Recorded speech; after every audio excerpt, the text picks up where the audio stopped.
When I watch Abdul, he's full of shit.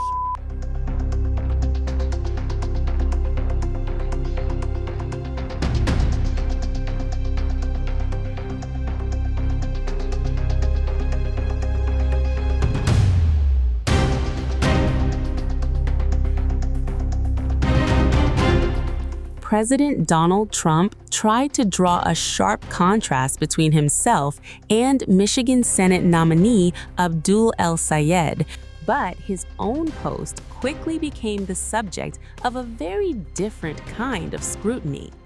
On Saturday, Trump shared a split-image meme on Truth Social featuring himself with Melania Trump alongside El-Sayed and his wife, psychiatrist Sarah Jukaku. The caption attempted to make the point that the two couples represented two very different Americas. But there was one problem.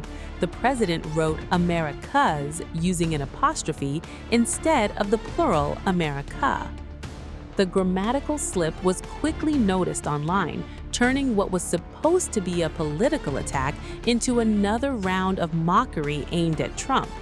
One critic wrote that Trump uses apostrophes for plurals, while another sarcastically pointed out that Trump is older and therefore, according to the commenter, more likely to make casual mistakes.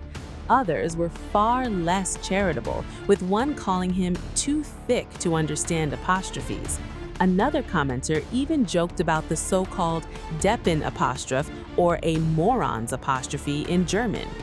But beyond the grammar, Trump's post was clearly intended to draw attention to the differences between the two couples, and it came as the president has increasingly singled out El-Sayed since the Michigan Democrat won his party's Senate nomination.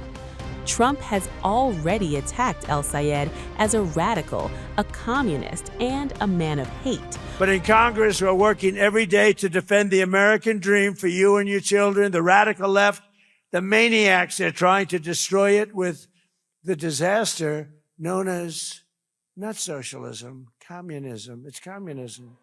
These are communists. And the polls were wrong again last night when they thought it would be a landslide victory for a hater of Jews and a hater of Israel. This guy hates Jews. Somebody said, oh, that's a little strong. No, he hates Jews and he hates Israel. Abdul El-Sayed. Can you believe this? This could only happen to me. Abdul El-Sayed, lovely gentleman. He's a man of hate. And now he's going around saying, no, I love everybody. He doesn't love everybody. Put him in office. You're going to find out what he loves. He doesn't love Israel. He doesn't love Jewish people. He hates them. He hates them with a passion that burns in his heart, and there's not a frickin' thing he can do about it. There's not a thing he can do about it because he hates them. And in Michigan, it was really very close. The press, the polls and the polls by the press. Oftentimes, the press hires the polls. They want to have it a certain way, but the polls got it really wrong because it was supposed to be a blowaway, and he almost lost. But he's going to lose to our great candidate. We have a great candidate in Michigan. Communism is the greatest threat to our country in its history, including even World War I, World War II, Pearl Harbor, 9/11. I think it's the greatest threat. I could be the greatest communist in history. I tell everybody here, would you like a free house? We'll take one from your neighbor. Would you like free rent?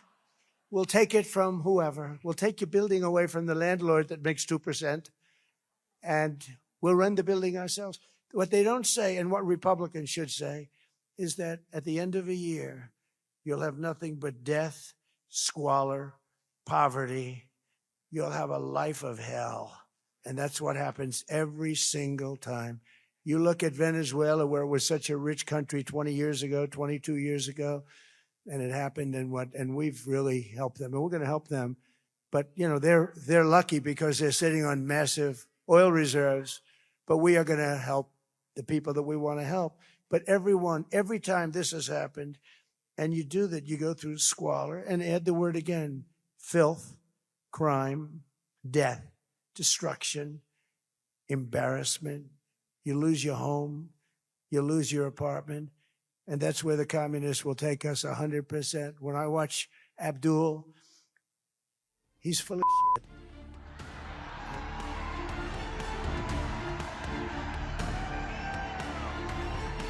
While El-Sayed has positioned himself as a progressive candidate focused on issues including healthcare, clean air and water, and economic equality. And El-Sayed wasn't about to let the presidential attack go unanswered. In an interview with CNN, he addressed Trump's post and the contrast the president was trying to make between their families and their visions for America.